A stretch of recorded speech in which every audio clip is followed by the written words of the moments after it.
एकीकडे युरोपातील बलाढ्य राजे तर दुसरीकडे आशियातील शक्ती आणि या सर्वांना गुडघे टेकायला लावणारे साम्राज्य म्हणजे ऑटोमन साम्राज्य, ज्याला मराठीमध्ये आपण उस्मानिया सल्तनत म्हणूनही ओळखतो. जवळपास 600 वर्षे जगाच्या इतिहासामध्ये ऑटोमन साम्राज्य आपला वर्चस्व कायम राखणारा एक महाशक्तिशाली साम्राज्य होता. पण एका छोट्याशा टोळीमधून निर्माण झालेला हा साम्राज्य जगाच्या इतिहासामध्ये सर्वात महाशक्तिशाली साम्राज्य कसं काय बनला आणि एवढ्या मोठ्या साम्राज्याचं पतन कसं काय झालं? ऐतिहासिक नोंदीनुसार ऑटोमन साम्राज्याची सुरुवात 13व्या शतकाच्या अखेरीस झाली. वर्तमानातील तुर्की या देशात राहणाऱ्या एका छोट्याशा तुर्क टोळीचा प्रमुख, ज्याचं नाव होतं उस्मान पहिला. उस्मान हा एक कुशल आणि धाडसी योद्धा होता आणि ह्याच बळावर त्याने आपल्या राज्याच्या आजूबाजूला असलेल्या छोट्या छोट्या प्रदेशांवर विजय प्राप्त करून या साम्राज्याची पायाभरणी केली आणि उस्मानच्या नावावरूनच या साम्राज्याला ऑटोमन साम्राज्य किंवा उस्मानिया सल्तनत हे नाव मिळालं. ऑटोमन साम्राज्याचा इतिहासातील सर्वात मोठा टर्निंग पॉइंट आला तो म्हणजे 1453 मध्ये. त्यावेळी युरोपाचे प्रवेशद्वार मानले जाणारे आणि बायझँटाईन या साम्राज्याची राजधानी असलेले कॉन्स्टँटिनोपल हे शहर जिंकणे अशक्य मानले जात होते.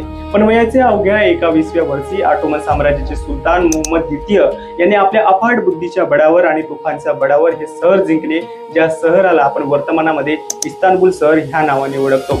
या विजयानंतरच ऑटोमन साम्राज्य खऱ्या अर्थाने जगामध्ये महाशक्तिशाली बनले आणि 16व्या शतकात ऑटोमन साम्राज्याचे सुलतान सुलेमान द मॅग्निफिसेंट यांच्या काळामध्ये हे साम्राज्य आपल्या शिखरावर होते.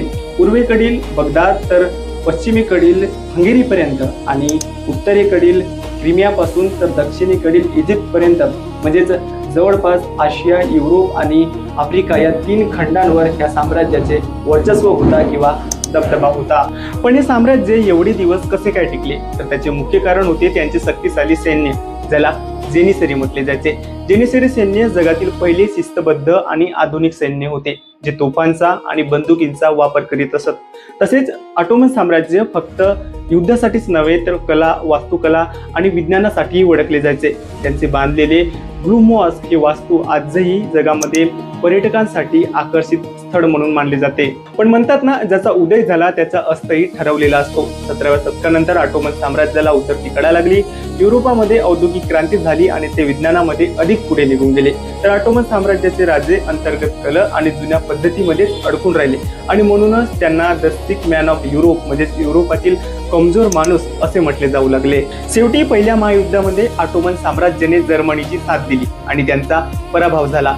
युद्धानंतर विजयी देशांनी ऑटोमन साम्राज्याचे तुकडे केले आणि 1922 मध्ये अधिकृतपणे ऑटोमन साम्राज्य संपले आणि मुस्तफा कलमा अतातुर्क यांच्या नेतृत्वाखाली रिपब्लिक ऑफ टर्की या देशाचा जन्म झाला.